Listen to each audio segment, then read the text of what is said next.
bem, gente? Começa agora mais um episódio do seu podcast no contexto, sua experiência semanal de estudo da Bíblia, é claro, baseado na lição da Escola Sabatina Jovem. É a nossa experiência semanal aqui voltada para a lição dos jovens aqui, com um tema especial desse trimestre. Já estamos chegando para o final. Adoração, de volta ao altar. Essa lição está sendo incrível, está sendo grande importante a gente parar, conversar, meditar na Bíblia, na importância dela em nossa vida, em vários aspectos envolvendo a nossa vida de adoração.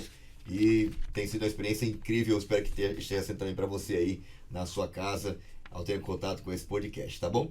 Eu tenho a alegria de receber aqui mais uma vez essa bancada incrível, representando aqui os jovens da Paulista Leste. E temos um representante ilustre aqui, nosso brother, nosso líder de jovens para a União Leste Brasileira. Ele já atua nesse ministério já há alguns anos. Eu não era nem nascido, o cara já estava nativo. Você é maluco. Pastor Dudu, bem-vindo, brother, mais uma vez aqui, tá? Obrigado, mais uma vez, estamos aí. Tamo junto. E você veio com o brother aí, você lembra dele aí, não? Lembra desse cara aí, não? É o Renan, né? Mestre dos magos, né? Ilustrador. É. Professor dos professores. É o Gamaliel. É, louco. Vamos pra cima, mano. Bem-vindo, hein? Muito obrigado mais uma vez. Que bom estar aqui, viu? Mais uma semana para estudar a palavra de Deus, acompanhado mais uma vez também, não só pelo pastor Dudu, ilustríssimo pastor aqui Fabrício, mas a minha filha Fernanda, mais uma vez, minha filha espiritual. Então, prazer estar com ela aqui. Pé de mesada, menino. Olha, eu já fui meio filho pródigo e já pedi algumas coisas antes, então tá tudo certo. Olá, gente, é um prazer estar aqui novamente, mais uma vez pra falar um pouquinho a respeito da palavra de Deus. É sempre bom estar com pessoas maravilhosas pra falar de Deus. E é claro, aqui com o pastor Fabrício, né? Então, muito obrigada, pastor, pelo convite. Tamo junto, Andy. Você é fera, é uma benção, viu? Muito bom estar com você aqui, tá? Tema da semana, gente. Antes disso, não esquece de pesquisar a gente lá no nosso Instagram, tá bom? Jovens Adventistas PL.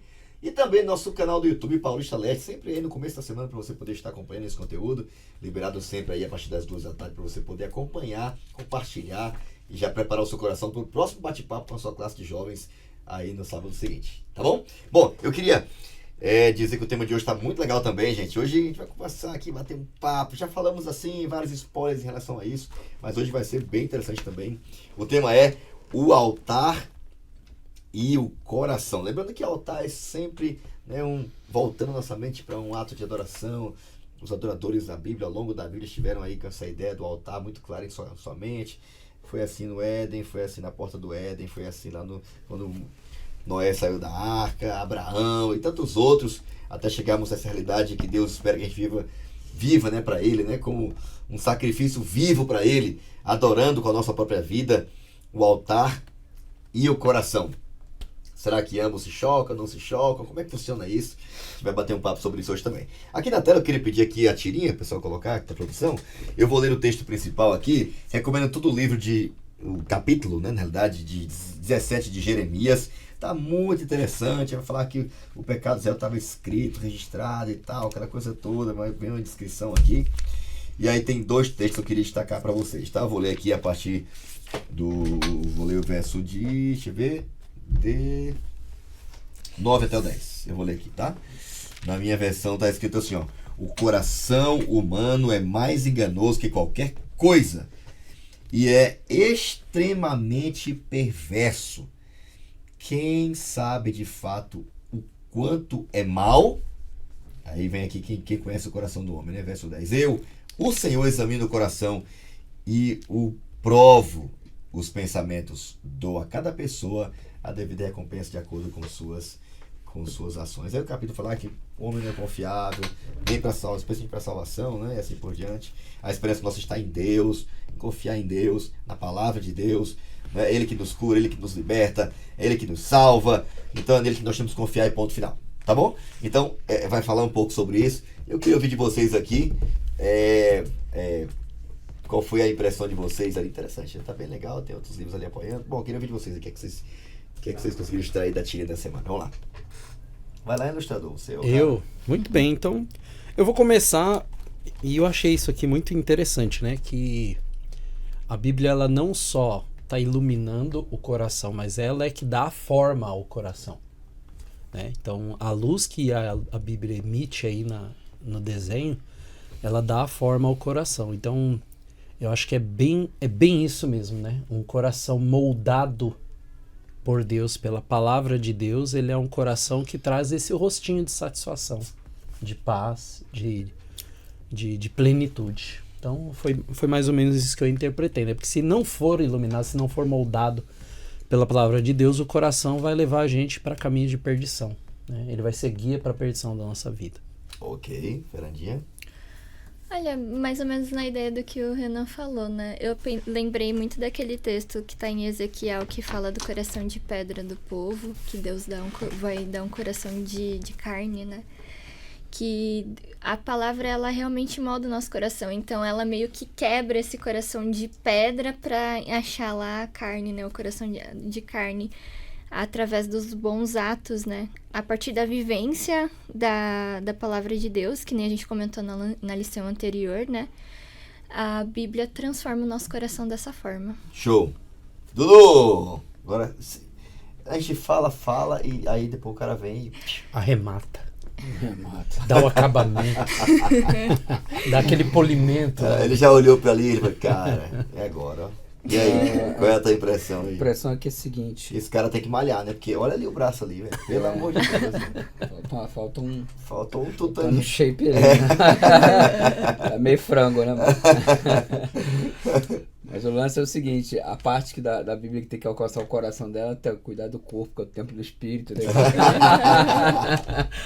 Brincadeira da parte é o seguinte, como é que tem pessoas que conseguem ficar com o coração endurecido diante da palavra de Deus? Como é que pode? Aí eu lembrei agora de duas coisas aqui. Uma foi quando ela falou sobre o coração de pedra e coração de carne, e somada a isso a experiência do faraó, ter tido o coração endurecido quando Deus manifestou a palavra dele por intermédio de Moisés. Enfim, eu sempre me perguntei assim, cara, por que o faraó tinha um coração tão duro, mano? A gente sabe que quando estuda o texto diz que Deus endureceu e tal, mas não foi ação divina para que ele dissesse não. Aquilo é apenas um idiomatismo do hebraico e tudo mais, e a gente sabe que Deus não endurece o coração das pessoas.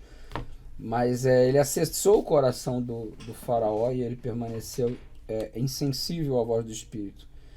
É interessante que no Egito tem um negócio chamado escaravelho, que é muitas vezes de uma pedra esponjosa capaz de ser moldada, outros são de ouro, outros são de bronze.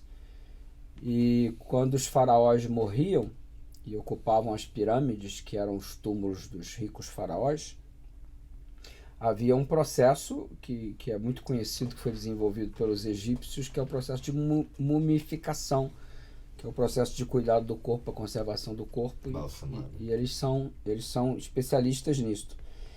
E aí eles tinham uma crença bem interessante de juízo, e eu até falei isso agora numa caravana que a gente foi lá com a galera para o Egito, e teve um momento que até mostrei o escaravelho e contei essa história de que o corpo do faraó ele era trabalhado para ser colocado na pirâmide, que os órgãos internos eles eram retirados, eles eram colocados num espaço à parte. Se você for no Museu do Cairo, você vai ver exatamente um recipiente de ouro onde se guardava essas coisas. E no lugar do coração, eles colocavam um besouro de ouro, escaravelho. E o escaravelho é um besouro comum aí, mas enfim, é um besouro que move as suas fezes. E eles acreditavam que o Deus que movia o sol de um lado para o outro, gerando o dia e a noite, o Deus que representava o Deus que fazia a ação de mover o sol era representado pelo escaravelho, porque fazia a movimentação das suas fezes e do mesmo jeito, do mesmo formato. Aí por isso que o escaravelho representava essa divindade. Aí, para resumo de conversa, o cara morria, tirava o coração dele e colocava o coração de pedra, o escaravelho, no lugar. E eles acreditavam assim, o Anubis, Deus em forma de chacal, apanhava a alma, o coração do indivíduo e levava diante de Osíris para poder ocorrer o processo do julgamento. A Amátia, deusa da justiça, colocava a pena dela na balança e o coração que o Anubis trouxe do cara morto. Então, se o coração fosse mais leve que a pena, o cara estava salvo. Mas para saber se o coração era pesado de pecados ou não, o Osíris perguntava, né? O que você fez? E à medida que o coração que não mentia contava o que havia feito durante a vida, pesava mais, a pena subia e o cara estava em estado de perdição. Aí os faraós desenvolveram o seguinte raciocínio: e não vai levar meu coração. Se levar meu coração, eu estou perdido. Então, no lugar, vai levar um coração de pedra. E o coração de pedra não vai contar as coisas ruins que feitas foram. E aí o cara era absolvido no processo do juízo porque tinha um coração de pedra. Ou seja, ele tinha tido a preocupação de colocar no lugar do coração dele o escaravelho para substituir no processo do julgamento. Aí eu fiquei pensando assim, ele precisa ter um coração que omita e que minta para poder ser salvo. Diferente da perspectiva bíblica, que nós precisamos de um coração sincero, honesto, para chegarmos, assim, viver a plenitude da vida cristã. Então, às vezes, a gente acha que pode usar os nossos sentimentos e o nosso coração para enganar a Deus no processo do julgamento, como o faraó achava que podia enganar Osíris. Só que, mano, só vai entrar lá os limpos de coração. Bem-aventurados limpos de coração, porque eles verão a Deus. A palavra é o agente de purificação desse órgão tão necessário, que na verdade poeticamente é citado, né? Que a gente vai ver um pouco mais à frente que o significado real não é o coração como pensamos romanticamente. Com certeza. Muito, muito bom. Quando eu li aqui, fiquei pensando no Salmo 51. Quando Davi disse assim, Davi falou assim, cria em mim um coração novo, né? Um coração que eu possa ensinar a tua justiça. Ele reconhece que é pecador e tal, etc. Achei muito legal isso, um coração voluntário, né? Para fazer a vontade de Deus. E eu acho interessante esses paralelos da Bíblia, né? Porque o mesmo verbo criar ali é o mesmo verbo que Moisés escolhe usar, né? Para descrever o ato criativo de Deus, do nada. E eu juntando com o que Deus disse, né? Deus não vê como o homem vê, Deus vê o coração e tal. E ele olha para Davi e faz a seguinte declaração, né? Esse aqui é um homem segundo o meu coração. Cara, é segundo o coração, o cara mente, mata, adultera, planeja, confusão, muito fã de confusão. E eu fiquei pensando, por que Deus pediu, ou por que Deus declarou isso sobre Davi? Ele não conhecia Davi? Deus estava falando assim, olha, esse homem segundo meu coração, sabe por quê? Porque eu dei um coração novo para ele. É por isso que eu posso dizer que ele é um homem segundo meu coração. E por que eu dei? Porque ele pediu um coração novo. E a forma que Deus tem para criar em nós, né? Porque a mesma palavra usada para criar o mundo do nada foi a palavra de Deus. E essa palavra permanece, cara. A palavra de Deus é tão viva, ela é tão eficiente, é tão poderosa, que quando ela é colocada em contato com alguém, por mais podre que seja, inconstante, o coração mau, né, perverso, como diz a Bíblia, Deus pode pegar esse coração e dar um coração novo. E a palavra tem poder para criar em nós um coração novo, porque o nosso não é confiável. Deus conhece nosso coração. Então só tem uma forma, ou faz transplante, ou não dá certo, cara. É só se for um coração novo, né? Enfim, Duduzão, só que contextualizando a lição, né? Ia ser bem legal porque a lição da semana começa com uma pergunta, né? Existe alguma solução para isso, né? Isso o quê? Qual é a história que o cara contou aqui para contextualizar a lição da semana? Eu queria pedir tua ajuda para isso aí. Então, o cara procurou ajuda psicológica para falar sobre um episódio que aconteceu depois de um check-up, né? Os psicólogos estão em todo lugar, né? Tá em todo lugar. Graças a Deus. Então, o cara aí, que a próxima é você. Tipo. O cara fez o check-up e o médico falou, tá tudo certo contigo, e ele ficou insatisfeito com o resultado. Não é possível que esteja tudo certo comigo. Eu não durmo. Então tem que ter alguma coisa errada. Aí ele vai procurar a psicóloga e conta, é impossível não ter alguma coisa errada comigo. E a prova dele é porque ele não dormia, né? E a prova dele é porque ele não dormia. É porque você não dorme. Conversa vai, conversa vem. A psicóloga deu uma enrolada nele. Brincadeira. Aí ele falou assim, a minha consciência é pesada pelas coisas que eu fiz. Ou seja, o cara não tinha paz no coração dele pelas coisas que ele havia cometido. Não necessariamente um problema de saúde, mas um problema de inquietude, ausência de paz. A paz que excede todo entendimento, que é fruto da sua reconciliação com Deus, de você estar bem com Deus. Por conta dos erros praticados, ele dizia não ter essa paz e por isso perdi o seu sono. Aí Jesus entra e diz: deixo-vos a minha paz vos dou, não vos la dou como o mundo dá. Paz do mundo, ausência de guerra. Paz para Jesus é quando a gente recebe o perdão, se reconcilia com ele, e o coração que andava perturbado encontra calmaria em função do perdão que é concedido. Mas a lição faz um ressalvo aqui, dizendo que o nosso coração, ele muitas vezes nos diz coisas que não de fato significam a verdade. O nosso coração muitas vezes mente pra gente. Jeremias já dizia isso, que enganoso é o coração e que não deveríamos confiar no coração. Isso me faz lembrar aqui da minha mãezinha.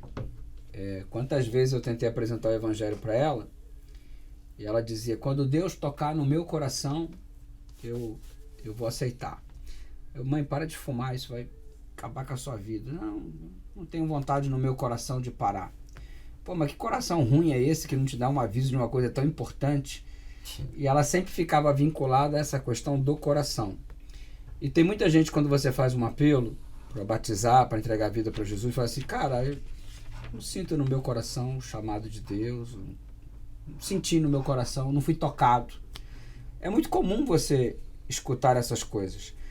Aí até que ponto você tem que dar moral para esse seu coração? Até que ponto? Porque você de repente vê um profeta se levantando no alto de um monte, estabelecendo um processo de grande conflito, e ele é muito claro. Se Deus é Deus, segui-o. Se é Baal, segui-o também. Escolha hoje a quem servais. Não tem nenhum apelo para o coração aqui não, filho. Eis que te proponho 2 caminhos, da vida e o da morte. Escolhe, pois, a vida para que vivas. Razão. Então, o coração, o ser humano, ele é a fusão de 2 coisas, razão e emoção. E a gente vive num constante desequilíbrio. Tem gente que acha que tem que ser só razão.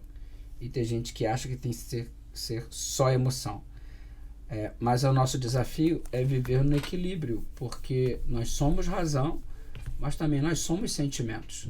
Deus, ele executa o que tem que executar, usando a sua razão, mas Deus é aquele que diz: com eterno amor te amei e com benignidade te atraí. Porque amei o mundo de tal maneira que dei o meu Filho unigênito para todo aquele que crê no preço, mas tem a vida eterna. Então, Deus é o perfeito equilíbrio entre razão e emoção. A emoção de Deus nunca o atrapalhou a fazer o que precisava ser feito. E a razão dele nunca fez algo desconectada deste amor. Então você percebe o perfeito equilíbrio em Deus. E você percebe o perfeito desequilíbrio no ser humano. Porque tem cara que na religião está dizendo assim: não, que só razão, vem pra cá com esse negócio de adoração, de culto aí, de lágrima e tal, isso não diz nada pra mim. Ué, ele não tem emoção? Se infeliz não chora, se infeliz não tem sentimento. E outros que vão só na vibe do sentimento e jogam a razão na lata do lixo. E a gente espera que nesse estudo aqui dessa semana, no altar e o coração, a gente ache o lugar certinho do coração. E esse coração, na verdade, ele não pode ser insubmisso à palavra, por isso a figurinha é tão importante. Porque se ele for insubmisso à palavra, ele não é digno de confiança. Muito legal. Então, essa semana vamos explorar, né, a ligação entre os altares onde adoramos e a condição do nosso coração, porque só a Bíblia, a gente está vendo aqui, né? Ela pode revelar o que realmente está dentro do nosso coração, porque é Deus quem conhece o nosso coração, né? Então, de fato, seguramente, como o Dudu falou aqui, ele não é confiável, né? Não podemos basear até um diagnóstico a respeito de quem nós mesmos somos, né? Com base naquilo que nós sentimos, é mais aquilo que a palavra de Deus sente. Queria pedir aqui a Fernandinha que me ajudasse também aqui, porque é uma advertência séria na Bíblia, né?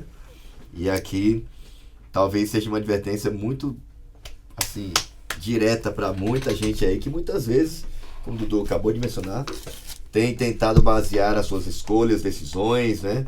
Com base no seu coração, nos seus sentimentos. Qual é a advertência que a Bíblia fala sobre essa questão de ser guiado pelo coração, Fernandinha?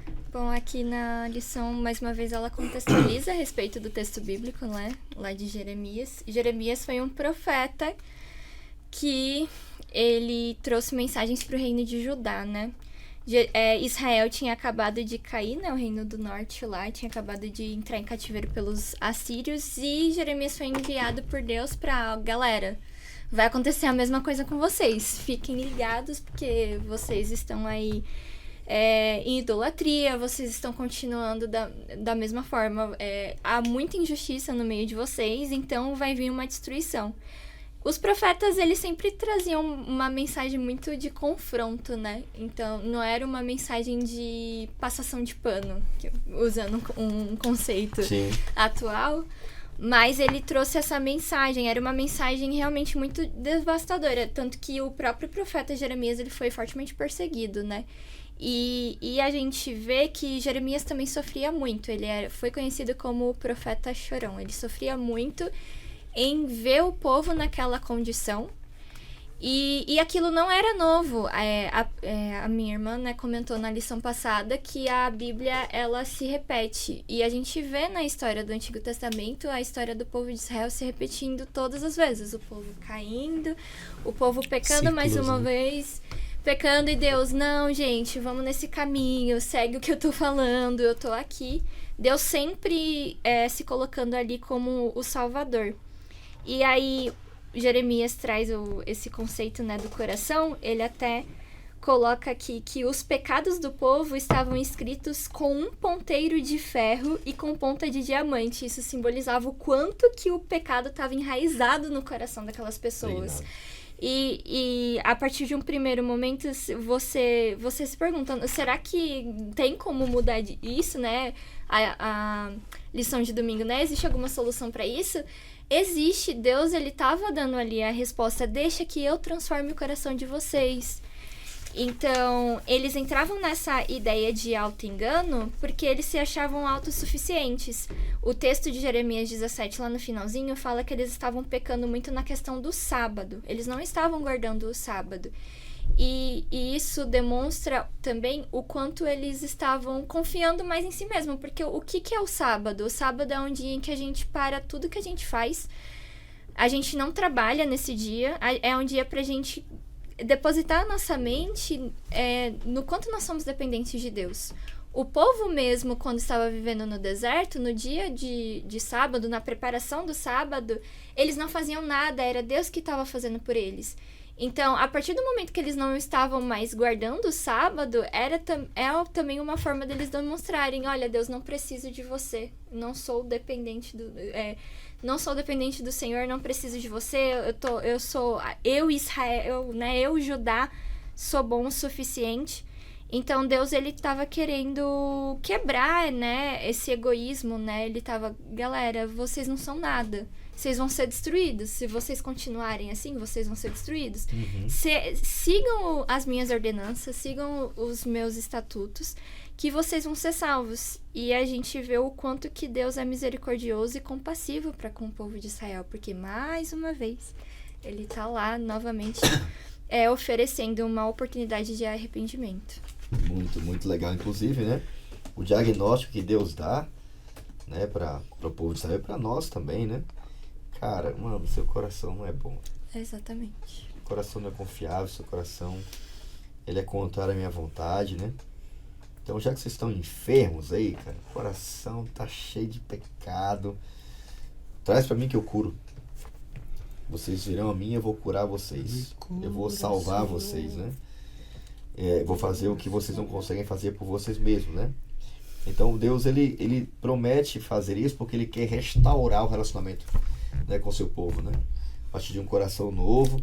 E isso iria afetar outras áreas da sua vida, né? A adoração deles, a guarda do sábado, o cuidado com o corpo e assim por diante, né? Mas nem sempre, né, uma mensagem dessa é tão fácil de dizer, né? A lição mencionou qual foi o risco que Jeremias correu ao falar sobre isso? A morte, cara, né? Então, às vezes a gente fica até uma dica aqui, né? A gente fica muito tenso, né? Às vezes até preocupado, né? De chegar para alguém francamente e dizer assim: cara, você está enganado. Você não vai levar a lugar nenhum. Ele diz que amigo de verdade é aquele que diz o que o outro precisa ouvir, com amor, carinho, devido foro, né? E Jeremias amava aquele povo, né? Sim. O chorão da Bíblia. E pastor, só uma coisa que eu achei interessante, Jeremias, ele se viu como parte do problema também, né? Sim, importante. Ele viu essa questão e ele: cura-me, Senhor, e serei curado.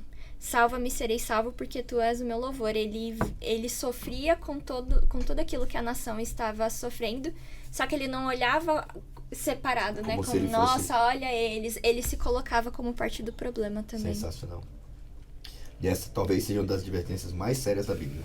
Mas talvez por isso que a Bíblia fala assim: me dá filho o teu coração, né? É um pedido de Deus pra gente. Bom, aqui na parte do comente, né, Renan? Fala que a única solução daqui do diagnóstico, a advertência é muito séria.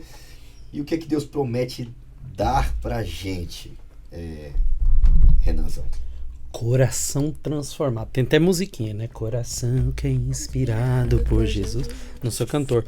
Mas é bem interessante, pastora, porque como eu disse em outras vezes, né? Eu tenho uma mente voltada a enxergar as coisas, às vezes, como um processo, às vezes, passo a passo. E aqui eu enxerguei, para chegar na transformação do coração, às vezes as pessoas passam por um processo, né? Se a gente olhar na lição de domingo, depois segunda, esse processo vai sendo mostrado, né? Que o coração é enganoso, e aí a pessoa começa a confiar no próprio coração, o coração vai se enganando, e ela vai se afastando dos bons frutos de Deus, das boas obras de Deus, e aí em determinado momento, o Espírito Santo toca no coração dela e fala assim: rapaz, acho que eu tô no caminho errado. Só que aí às vezes ela tá tão presa pelo orgulho que ela começa a fazer o quê? Ela começa a fazer coisas pra aplacar a consciência, que é o caso do cara que foi no psicólogo. Ele, arranca minha consciência, eu não quero ela me perturbando. Ele não tava entendendo que o problema eram as ações dele, mas o problema era a consciência que o perturbava. Sim. E às vezes pra aplacar a consciência eu vou lá pras redes sociais e eu começo a falar um monte de virtudes, expor virtudes como se eu tivesse, pra poder aplacar minha consciência, né? Então vou dar uma comida pro pobre ali uma vez por semana pra aplacar minha consciência. Só que aí isso não é suficiente, porque um coração que ainda não foi transformado, as obras não os transformam. E aí aí chega no problema do sábado, porque o sábado, na verdade, como ele é um sinal, a transgressão dele é uma coisa pública. Mas antes de chegar no público, o coração já está em pecado íntimo, naquele pecado escondido, naquele pecado particular, já está muito afundado. Então, todos esses estágios pode chegar um líder, que é o que a lição aqui de terça-feira fala, né? Contando o caso aqui do rei Josias, pode vir um líder tentar motivar, trabalhar no coração das pessoas, né? Pastores, líderes, professores, enfim, juntar as pessoas, falar, vamos renovar, vamos mudar e tal. E as pessoas até aparentemente caminhar nessa direção. Mas se não tiver a humildade de reconhecer a verdade, que verdade é essa? Que meu coração precisa de transformação, vai ser só uma transformação superficial, enquanto o líder tá motivadão, aí acontece alguma coisa com a pessoa, ela vai embora, o líder vai embora, ou o líder se desmotiva, ou mesmo o líder cai num pecado, todo mundo vai junto com ele. Uhum. Que é o que acontecia com o povo de Israel, né? Suscitava um líder que seguia Deus, todo mundo seguia Deus. O líder saía ou morria, entrava um outro que não seguia Deus, todo mundo ia para baixo também. Então, o coração transformado, né? Que é a ênfase que até fala de Jeremias, é transformado pela verdade. E a verdade de Cristo é essa: olha, você não tem um coração que preste. Você precisa que eu o transforme. E para que eu o transforme, você precisa me entregá-lo. Então tem que entregar o coração a Deus. É sem reserva, é humildemente, é com sinceridade, é com verdade. Só assim o coração vai ser transformado. E por isso que o Provérbios diz, né? Acima de todas as coisas, guarde o seu coração, pois ele dirige o rumo da sua vida. Então um coração que não é transformado vai dirigir a minha vida para rumos terríveis, que são caminhos de morte, porque é isso que o mundo propõe. E enquanto Deus propõe o caminho de vida eterna, como mesmo o pastor falou, te dou duas opções. E ainda diz assim, eu ponho o universo inteiro como testemunha de que te proponho vida ou morte, e ele aconselha. Escolhe a vida. Escolhe a vida. Já dá a resposta, né? Já dá a resposta. E isso é um coração transformado, um coração que escolhe a vida. Sensacional. Então, a adoração autêntica transforma a mente e renova o coração, né? Então, quando Davi está falando de coração, está falando de mente, a entrega da razão, a entrega das escolhas, a entrega daquilo que eu estou racionalizando, de Senhor, diz como é que você quer que eu faça, qual é o caminho que você quer que eu siga. Quando Davi está pedindo para entregar o coração, está pedindo para entregar a mente, né? A razão, né? Então a Bíblia fala claramente sobre isso, né? Ellen White menciona assim, ó, não há palavras para descrever as profundas bênçãos do louvor genuíno. E quem oferece ou presta esse louvor genuíno, autêntico? Aquele que teve o coração transformado por Jesus, né? Que teve o coração mudado, transformado por Ele, que é tudo que Ele quer da gente. E ele mais também fala muito interessante, né?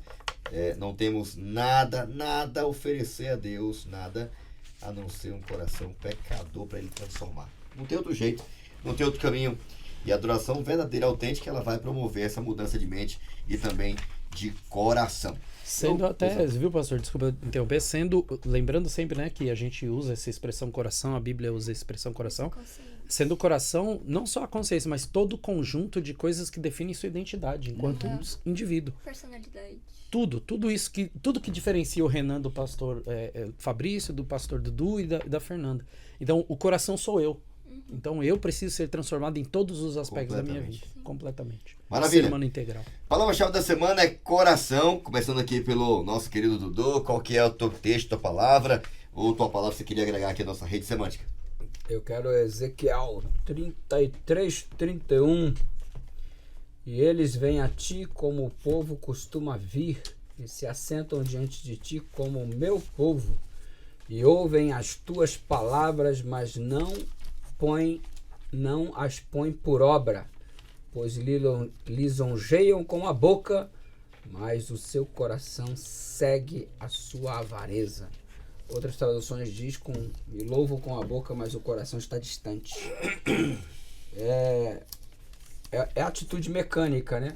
Eles vão à presença, eles vão à reunião, eles participam do que tem que participar, até abrem a boca em louvor, mas aquilo não verdadeiramente é a profissão do coração. E eu vou aproveitar aqui o gancho que o Renan levantou sobre essa questão do coração, porque, na verdade, quando a Bíblia diz, filho meu, me dá o teu coração, a palavra original fala sobre integralidade do ser. E a gente sabe que a fonte das emoções não é o coração. A fonte da decisão não é o coração. A fonte dos sentimentos não é o coração. A fonte dos sentimentos é o cérebro. Quando Deus está te pedindo para você entregar a vida a Ele está pedindo para você entregar o teu cérebro para Ele. É por isso que Paulo falou assim em determinado momento, nós temos a mente de Cristo. Por que eu tenho a mente de Cristo?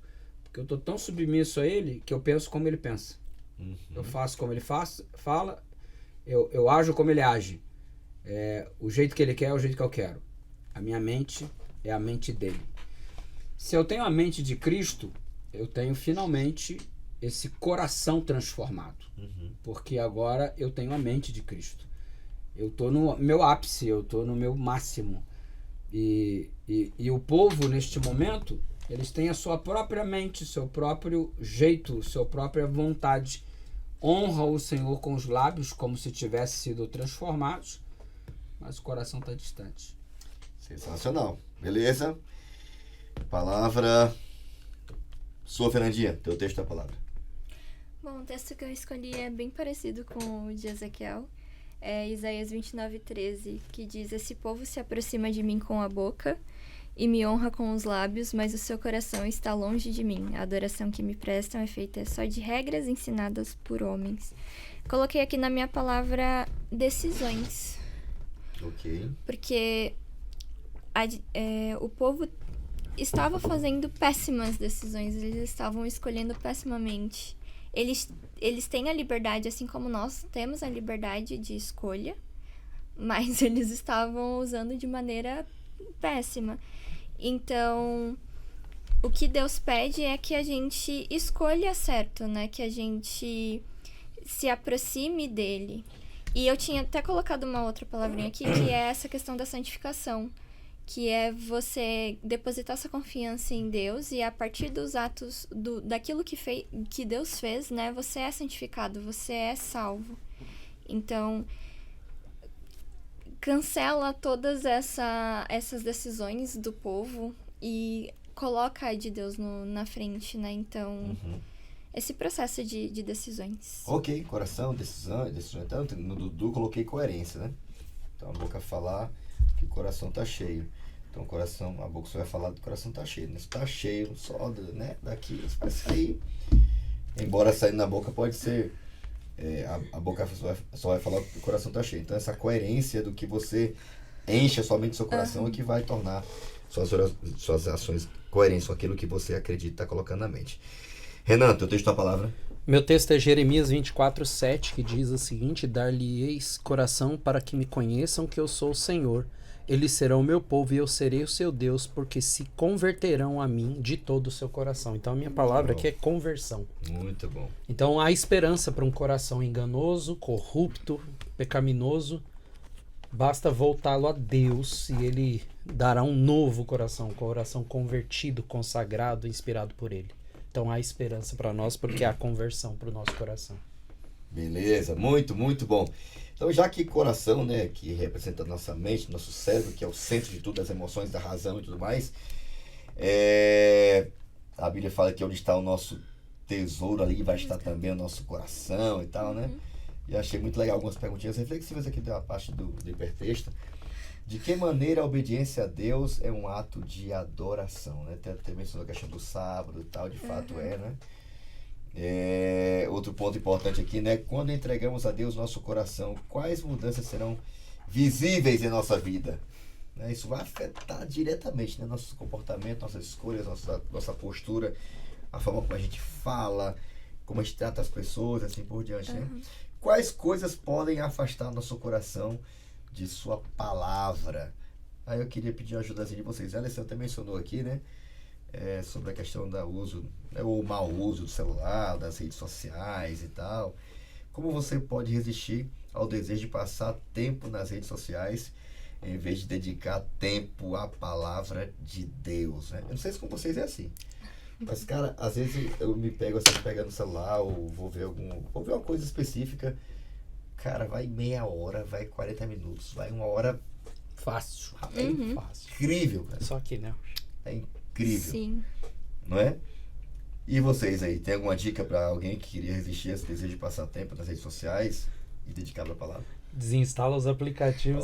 É uma ótima. Não, mas é verdade, assim, ó, eu teve um tempo que eu tava tão assim, como o pastor falou, detox, né? Aqui, eu ficava o dia inteiro e só coisa inútil. Só coisa inútil, não desenvolve nada, não edifica em nada. E aí o exercício que eu fiz foi desinstalar o aplicativo do celular. E isso, se eu quisesse acessar, eu teria mais trabalho.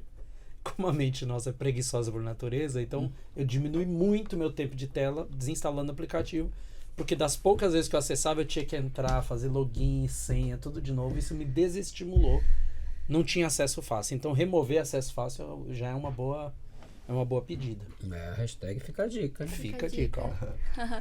Uma coisa que também me ajudou, né? É você deixar o celular em outro ambiente. Tá ali, eu vou estudar, ou vou dormir. Tira do bolso, né? Tira do bolso, Sim. coloca lá, porque virou um membro do corpo, né? Mas hoje, se a gente pudesse colocar assim mesmo, uma ordem de, cara, o que é que afeta mais a gente como um roubador de tempo ou que toma nossa atenção? Hoje, o maior capital não é mais o dinheiro, né? Sim. Não é mais o tempo, né? É a nossa atenção, né? Hoje, o capital ativo que o mundo quer mais da gente é a atenção, né? E eu até ouvi um pregador um tempo atrás, né? Satanás não quer te destruir, né? Satanás, ele quer te distrair. Quer te carregar E no é colinho. Incrível, né, cara? Como hoje é fácil, né, da gente colocar nossa mente em coisas nada a ver, das mais absurdas possíveis, das mais fúteis possíveis, ou para conteúdos totalmente contrários àquilo que a gente acredita. Tá ali na palma da nossa mão, né? Então, realmente é um grande desafio e a gente continua sendo aí, a gente vai ouvir agora aqui o Dudu falando, campeões aí num monte de coisa, né? Inclusive naquilo que, de certa forma, tira a atenção da gente, né? Então, o coração, ele é sinônimo de entrega, né? De completa da vida. Para a gente ter o que a boca fala, o coração tá cheio. Então, para a boca falar o que tem que ser falado, a gente tem que deixar Deus encher o nosso coração. Até interessante, né? Porque Isaías, Jesus disse que a boca fala o coração tá cheio, né? Ele citando aqui Jeremias e também Isaías e tal. Mas quando Isaías tem encontro com Deus, a primeira coisa que Deus purifica é o coração, né? A boca, a língua, né? Ele colocou uma brasa e purificou a língua, né? E tal, a boca. Sim. Porque a boca só fala do que o coração está cheio. É uma linguagem poética, né? E quando ele purifica e agora torna aquela vida, né? O coração, a mente, um instrumento para compartilhar os detalhes do reino. Quem que vai por mim agora? eu vou, Senhor. Eu quero usar a minha vida agora, não para impureza, não para ficar me depreciando, ou somente concluir o que Deus já disse que a gente é, pecador, né? Eu sou pecador miserável, não mereço nada. Tá bom, eu te perdoo, brother. Tá purificado. Agora quem é que vai por mim? Então, essa é a resposta que Deus espera que a gente dê também, né? De decisões baseadas na Bíblia, uma vida coerente, uma vida convertida, né? Que agora passa a usar o tempo, as escolhas, a vida, sobretudo, né, os dons que tem para o reino de Deus. E aí, Duduzão? Problemas cardíacos. Esse é o cardiologista. Adorei esse título. Muito Cardiologista legal. É Jesus. Ele é o máxima autoridade em coração. O que é que tem levado a esses problemas cardíacos? Então, se liga só. Na verdade, a gente não precisa nem de um transplante de coração. A gente precisa de um transplante de cabeça logo. A coisa é mais grave do que a gente imagina. A gente acabou de falar que a sede das emoções, das decisões, de fato, é o cérebro. E aí vamos fazer transplante cardíaco. Não vai melhorar, tem que fazer transplante de cabeça. Tem que fazer terapia. Aí, falando nisso, é o seguinte. Tem um estudo aqui publicado no conteúdo de hoje, de 2024, que envolveu, você sabe que na população mundial a gente tem um pouco mais de 8 bilhões de pessoas. E a estatística diz que destes 8 bilhões de seres humanos, 67,1%, ou seja, 5,44 bilhões, tem acesso à internet, ok? 62%, 5,07 bilhões, não tem acesso à internet diretamente, eles usam alguma rede social. Sim. Seria um acesso secundário, né? Mas o que alarma é o seguinte: em média, os usuários de redes sociais passam quase 3 horas por dia em plataformas digitais. Aí, se você levar em consideração essas 3 horas por dia e a quantidade de pessoas, segundo a estatística que acabei de ser citado, a gente vai chegar mais ou menos a 720 bilhões de minutos coletivos de uso a cada dia. Todo dia, 720 bilhões de minutos são gastos na internet, nas redes sociais de um modo geral. Em um ano, isso vai gerar 260 trilhões de minutos, ou 500 milhões de anos. 500 milhões de anos de acesso à internet. Já imaginou o que é isso? É quase eternidade. Se dá para calcular a eternidade, sei lá. Claro que não dá para calcular a eternidade. mas, mano, é um negócio muito absurdo, né? É um negócio muito fora da casinha.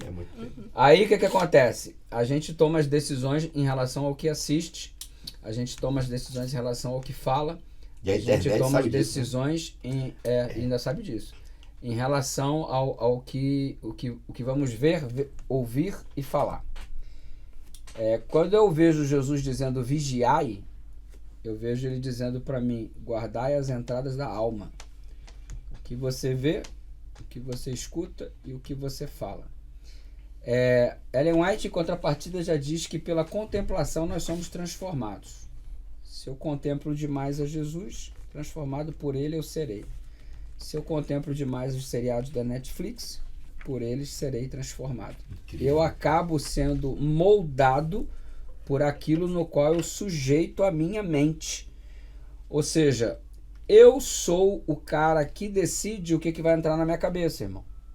O que vai entrar na minha cabeça? Que tipo de filme eu vou ver? Que tipo de livro eu vou ler? Que tipo de conversa eu vou parar para ficar escutando? Eu tomo a decisão.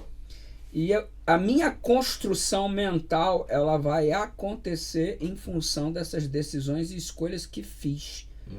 Aí a pergunta é, estamos fazendo boas escolhas, boas decisões, porque nós somos reflexo apenas daquilo que escolhemos para nós mesmos.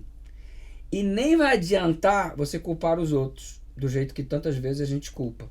O pastor não me visita. Eu não tive as mesmas oportunidades que eu nasci na comunidade carente.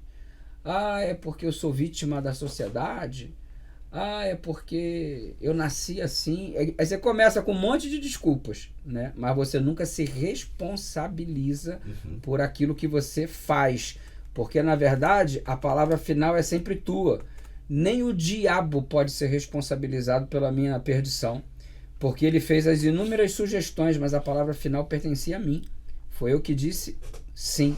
Então eu posso dizer que eu sou vítima da sociedade, eu posso dizer que eu não tive oportunidades, eu posso dizer que o diabo está no meu pé, que meu pai me largou, que eu fui abandonado pela minha mãe, que eu fui criado na rua. Eu posso dizer tudo o que eu quiser, mas eu vou sempre chegar ao mesmo denominador comum. A palavra final foi minha.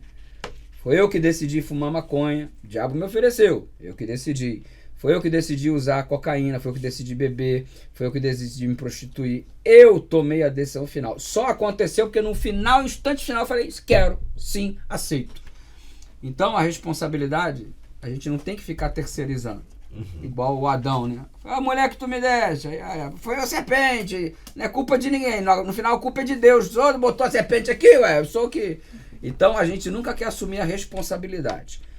Mas os dados aqui são claros de que o acesso à internet é algo constante e ao acessar aquilo que você tem à sua disposição, você escolhe qual é o tipo de produto. E aquele tipo de produto que você vai escolher vai falar muito de quem você é. E no final a escolha é sua. Aí a minha pergunta é simples. Depois de todas essas escolhas, eu vou poder dizer assim, eu tenho a mente de Cristo, gastando tanto tempo com o lixo da internet? Eu tenho a mente de Cristo? Eu penso como Cristo? Porque veja bem, você olha para um indivíduo e você é capaz de dizer assim, esse cara não tem mais jeito. Comumente a gente se encontra, isso aí não tem mais solução. Cara, eu não estou com a mente de Cristo, porque Jesus nunca olhou alguém desse jeito. Nunca olhou alguém sem solução.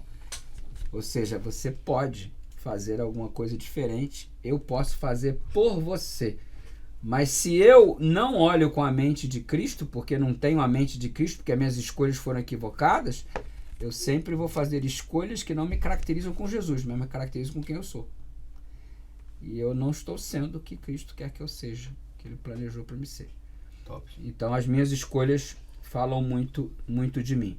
Ah, pastor, eu quero mudar. Quero ter a mente de Cristo. Eu quero esse transplante não de coração, só que o senhor falou que é mais grave. Eu quero o transplante de cérebro. Caramba. Quer mesmo? Tem certeza? Aí a gente ora, né? A gente pede, que a gente é maluco. A gente é maluco. A gente vai na igreja. Duvido aqui que um de vocês 4 aqui, ou quem está assistindo a gente, renova-me, Senhor Jesus, já não quero ser igual. Porque tudo que há dentro de mim precisa ser mudado, Senhor. Aí tu emenda depois, quebra a minha vida e faz-a de novo. Eu quero ser um vaso novo. Aí Deus olha, cara. Aí eu fico imaginando Deus olhando assim, é mesmo, filho? Tu quer um coração novo? Que bonitinho, hein, Renan? Pedido bonito. Você quer que eu quebre o seu coração? Quer que eu quebre você todinho para refazer num vaso novo? Eu vou te atender. Tu acha que isso não vai doer, irmão? Isso vai doer pra caramba. Aí a gente na quarta-feira seguinte está de volta da igreja, porque Deus não é o responsável pelo desemprego, mas eu fui desempregado, Ele está me quebrando para me fazer de novo, na circunstância que eu estou vivendo. Ele está querendo que eu tome decisões diferentes. Eu acabei de receber o diagnóstico que estou com câncer. Aí você fica desesperado e volta, irmão, pelo amor de Deus e tal. Tu estava na semana passada pedindo para Deus te quebrar. Ele não criou a situação, mas vai aproveitar todas. Aguenta o processo, irmão. Dói. Quando Elias foi para Querite, o significado etimológico de Querite, quando ele fugiu ali para ser sustentado pelo corvo, significa cortado no tamanho certo. Ele foi ficar sozinho com Deus para Deus cortar. A árvore ela só cresce quando é podada. Ela só cresce corretamente, fica mais forte, produz mais frutos quando é podada. Aí tu vai para a igreja, tu pede, me molda, Senhor, arranca meu coração de pedra e coloca o coração de carne. Que coisa linda dizer para Deus, né? Ó Deus, aí chora e tudo, quebra a minha vida e faz de novo. E Deus, eu vou te moer, mano. Eu vou te moer. Só que quando a gente começa a sentir dor, a gente reclama do processo. Aí a minha pergunta agora, jovem, para você é muito sincera. Você quer um novo coração? Tá com problema cardíaco? Fez escolhas ruins o resto da vida? Ao longo de toda a vida? Deus, Ele quer mudar você, mas o processo dói. Tu vai ser quebrado, moído. Aguenta porque no final, depois de tu ser todo moído, aí você vai receber uma mudança. Elias, quando entrou em Querite, ele era o Tesbita. Carinha que veio de Tesbe, que ninguém sabe onde fica esse negócio. depois o capítulo termina falando que ele não é tisbita, ele é homem de Deus. Legal. Caramba, hein? Tem um preço, irmão. Deixar Deus te moer, te reconstruir, transplantar seu coração, mudar sua cabeça. Dói pra caramba. Tu vai perder amigo, tu vai perder, de repente, a namorada ou namorado, vai perder a simpatia de muitos membros da família. Dói pra caramba. A questão é a seguinte, você aguenta encarar o tratamento? Boa! Fiquei aí pra sua reflexão, tá? Coração, gente, mente, é o diagnóstico de Deus, né? Resumindo, seria um transplante. Deixa eu mudar, deixa eu transformar. E só para sua reflexão, né? Achei muito legal essa pergunta aqui, né? Porque muita gente pensa, né? Não me afeta, nada a ver, eu assisto aqui, eu vejo, eu leio. Nada, não. Né? Depois eu me resolvo na igreja. Cara, não funciona, né? Será que podemos consumir por tanto tempo, como é descrito nas pesquisas aí, né? Conteúdo secular, sem que nosso coração seja impactado ou moldado, né? Jamais. Inclusive, né, Romanos capítulo 12 deixa claro isso, né? Ou Deus nos transforma, ou a gente é moldado. Não tem muita alternativa, né? Ou a gente se molda pela forma de pensar deste mundo, ou a gente deixa Deus nos transformar. Uma coisa é certa, disse Jesus, né? Onde estiver teu tesouro, aquilo que você valoriza, aquilo que você dedica mais tempo, aquilo que tem mais atenção, aquilo que ocupa mais os teus sentidos, é ali que vai estar o teu coração, né? Não tem muito... Essa é a conta. Não tem muito para onde correr. Simples, né? Tá simples. Caminhando aqui para o final, a parte do consenso aqui fala que o nosso coração naturalmente, né? Ele está longe de Deus, né? Eu queria ouvir de vocês aqui as considerações finais, né? E a lição falou muito disso, né? Tanto que até o próprio sábado, né, se tornou um ídolo, né? A forma errada de adorar, né? Ou o desprezo de fazer o que Deus pede, né? A tentativa frustrada, né? A Bíblia diz que Deus é amor, né? Aí o diabo vem, bagunça tudo e fala, não, Deus é amor, não. O amor é Deus, então o que importa é o amor, né, cara? Se tem amor, então bota pra dentro aí, pode usar que não dá nada, né? Então o diabo tem essa especialidade, né? Quais são os ídolos do coração mais comuns hoje? Vocês conseguem identificar aí? Para o jovem que está nos ouvindo aí. Mais comuns, na visão de vocês. Os ídolos que a gente mais gosta do nosso coração. Acho que status é um que Boa. se deseja muito. Inclusive, se falar pelo contexto das mídias sociais, né? Likes, né? O quanto de visualizações. Popularidade, né? Às vezes a qualquer custo. Né? Então, eu vou fazer a trend do momento. Qual que é a trend do momento? É dancinha? É coisa mundana? Enfim, então o status é muito complicado. Consumismo. Né? Às vezes também culto ao corpo, que também está muito na moda. Também. Às vezes a gente não cuidar do corpo por saúde, mas cuidar somente meramente por estética. Né? É muito perigoso também, então são muitas as coisas, né? E os desejos, no fim das contas, é o conjunto de desejos, né? Que cada um tem um diferente, né? Cada um tem um conjunto de desejos particular. Mas eu acho que os maiores ídolos de hoje às vezes são os nossos desejos. E por isso que muita gente acaba virando escravo deles, né? Achando que fazer o que quer é liberdade, né? Quando na verdade é escravidão da própria vontade. Eu acho que uma coisa que a gente cai muito também nessa era de internet é essa cultura do cancelamento e essa questão de sempre querer estar certo.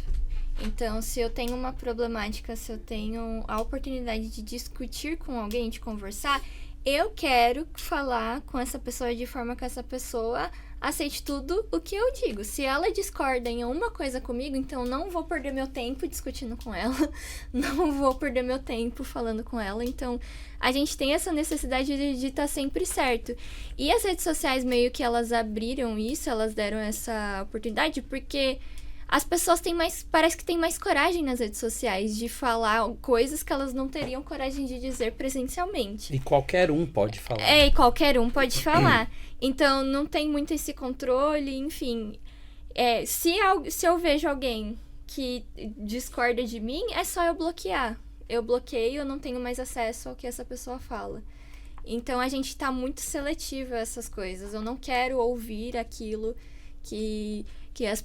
aquilo que me contradiz. Eu quero que tudo confirme o que eu digo, eu quero que as pessoas passem a mão na minha cabeça, eu quero que elas batem palma, é isso aí, o que você disse tá certo. Certa busca por poder. Né? Exatamente. Algum ídolo a mais aí, Dudu? Você consegue ver? Cara, eu acho que o pessoal resumiu bem, hein? Acho que a gente tá na boa, com bom conteúdo. Se mudar isso aí, já tá... Tá bom demais. Tá ótimo. Pra mim, não demonizando, né, mas pra mim o desafio do celular tem sido muito grande. Muito. Eu acho que celular, o mau uso, né, do celular, né? Aham. Telas hoje é um desafio gigantesco, né? E a gente percebe hoje muitos estudos sobre isso também. É muito, muito desafio. E hoje o nível de dependência psicoemocional do celular é uma coisa assim Assustador. absurda, cara. Você vê algumas panes aí no passado, uma coisa que teoricamente é coisa do dia a dia, né? O WhatsApp, né? Cara, parece que o mundo acabou porque o WhatsApp ficou fora do ar 6 horas. Que loucura, né? Aham. É um grande desafio isso também. E o fato de você, literalmente, nessa... como é que chama? Jogatina, né? Porque os estudos apontam para essa realidade, né? De que é o mesmo efeito do cérebro, a mesma dependência. A gente fala assim, não, cara, cocaína, crack, celular é a mesma. É muito forte isso, né, cara? Mas o nível de dopamina que traz, né, com contato com alguns conteúdos, né? Ou pela forma que o próprio celular já foi elaborado e montado, com base na internet, cria uma dependência violenta, né, na nossa mente. Então, tudo isso demanda tempo, atenção e tal. Então a gente tem que ter muito cuidado com isso, pra gente não ficar com a nossa mente rendida, né, ou vendida para questões que vão tomar a nossa atenção, né, porque ali é onde está o nosso tesouro, vai estar o nosso coração. Considerações finais, começando pelo Renan, o que você queria dizer aí, o que é que você gostaria de compartilhar com o pessoal, o que você conseguiu extrair no final dessa lição, qual é o consenso que você chegou aí, o que é que você aprendeu, queria também dar um recado para nossa juventude. Bom, eu queria destacar o último verso aqui, né, da lição, que está citando Jeremias, né, e Ellen White ao mesmo tempo ali. Lava o teu coração da malícia, ó Jerusalém, para que seja salvo. Então, é bem o que o pastor Dudu falou, né, ter coragem para permitir que Deus nos lave, nos quebre se for necessário, para que a nossa vida seja renovada, nossa mente seja renovada, né, deixando as coisas do mundo de lado, e enfim a gente possa ser salvo, porque no fim das contas tudo que a gente está desejando, né, nós que somos cristãos, que é novos céus e nova terra nos quais habitam a justiça. Então, para que sejamos salvos é necessário ser lavados de todo mal, de toda malícia. Então, tenha coragem de aceitar a lavagem de Deus, né, o quebrar de Deus, porque talvez só isso vai conseguir renovar nosso coração. Muito bom. Fernandinha? Bom, nessa de coração de pedra, de transformação do coração, eu gostaria de trazer uma reflexão a respeito do meu personagem preferido de todos, que é o apóstolo Paulo. Sempre quando eu tenho a oportunidade de falar dele, eu falo. Porque, pra mim, a história de Paulo é impressionante, porque ele se deixou ser transformado por Deus. Ele era um homem que perseguia cristãos, ele matava cristãos e ele tem uma transformação tão grandiosa que ele passa a ser um cristão. E o apóstolo Paulo, ele sofreu por tantas coisas, ele passa por muitas coisas. Tem até em um livro que ele fala, né? Não sei quantos naufrágios ele passou, ele já foi apedrejado, ele já, enfim. E na segunda carta que ele escreve para Timóteo, que são praticamente as últimas palavras que ele deixou, ele se demonstra que ele não se arrependeu daquilo. E ele até fala que teve um momento que ele teve que ter a defesa dele, né? Em minha primeira defesa ninguém apareceu, ninguém esteve ali para apoiá-lo, ele estava sozinho, muitos o abandonaram. E quando eu li isso a primeira vez, isso me deixou muito revoltada. Porque, Paulo, por que você deixou aquela vida que você estava segura lá no Sinédrio, lá num líder religioso lá? Por que você deixou tudo isso pra passar o fim da sua vida numa prisão e ninguém se importar com você, né? Ninguém ir ali na sua defesa. Uhum. E parece que Paulo meio que ele sabia essa revolta e ele responde, né? Mas o Senhor permaneceu ao meu lado e me deu forças para que por mim a mensagem fosse plenamente proclamada e todos os gentios a ouvissem. Aí no 18, o Senhor me livrará de toda obra maligna e me levará a salvo para o seu reino celestial. A ele seja a glória para todo sempre. Amém. Amém. E essa transformação de Paulo, que é a transformação do apóstolo, né, que a gente tem aqui na Bíblia, possa servir de exemplo para que a gente dê a oportunidade para Deus nos transformar também, que a gente possa passar por isso. E pelo menos as minhas orações é que eu possa viver uma vida tal qual o apóstolo Paulo, que mesmo nesse momento de angústia, mesmo em um momento em que eu me sentir completamente sozinha, que eu dê glória a Deus por ter passado por tudo isso. Show! Duduzão! São as palavras Mano, finais aí, as brother. palavras finais em torno da experiência vivida pelo profeta Joel. No livro dele ele relata que o povo de Israel estava sofrendo um ataque de gafanhotos e a liderança estava como ébrios, estavam como bêbados. As coisas estavam acontecendo e, semelhante a um bêbado, não tinham noção do que estava acontecendo. E o resultado é que o gafanhoto destruiu toda a lavoura, todo animal morreu, porque não tinha mais pasto, havia mais comida para as pessoas se alimentarem. E o serviço do santuário teve que ser interrompido, porque não tinha animal mais para ser sacrificado, não tinha mais nenhum tipo de vegetal para fazer qualquer outra coisa. Enfim, a vida espiritual paralisada, não havia nem o vinho, diz a Bíblia, e nem havia o azeite, que na Bíblia funcionam, de acordo com o salmista, como azeite, símbolo do brilho de Deus, da unção, e o vinho, símbolo da alegria. Ou seja, o gafanhoto, o diabo veio, roubou a alegria de todo mundo, destruiu o sustento de todo mundo, paralisou a vida espiritual de todo mundo, arruinou a vida do povo. Os líderes que deviam ser vigilantes não estavam vigiando, porque estavam vivendo desapercebidos, tal qual os bêbados. E Deus viu toda essa tragédia e ele falou que só tinha uma solução. Para o caos que vocês estão enfrentando, só tem uma maneira de resolver o problema. Aí ele pediu para que Jeremias comunicasse. E ele diz assim no capítulo 2 de Jeremias, verso 12. Ainda assim, agora mesmo diz o Senhor, convertei-vos a mim de todo o vosso coração, com jejum, com choro, com pranto. Rasgai o vosso coração, e não as vossas vestes.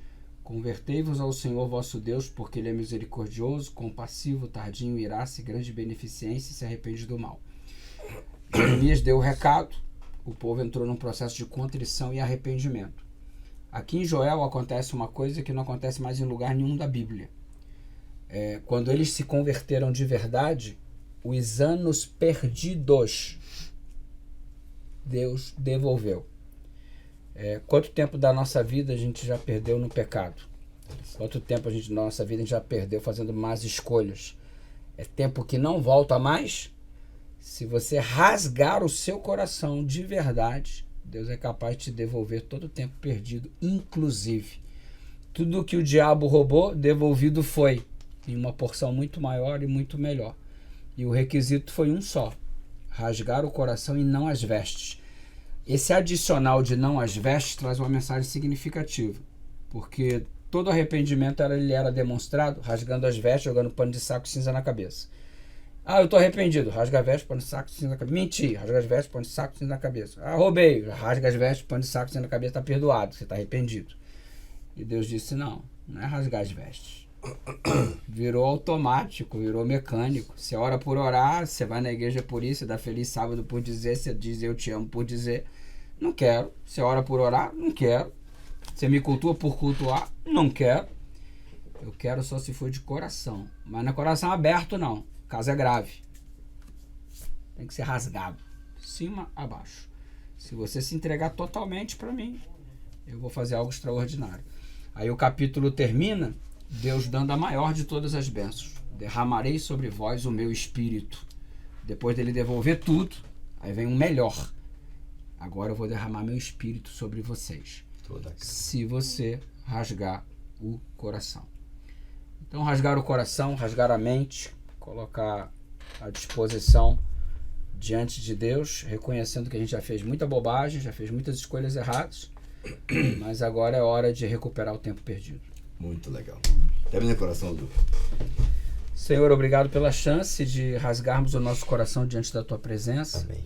Obrigado por esta chance que queremos aproveitar ao máximo. Que tudo que já perdemos ao longo da nossa trajetória, por nossas escolhas erradas, por não termos a mente de Cristo, por nosso coração às vezes te honrar com os lábios, mas estar de verdade distante do Senhor, que todo esse tempo perdido possa ser recuperado a partir de agora ao buscarmos Amém. a tua presença de modo sincero neste momento. Amém.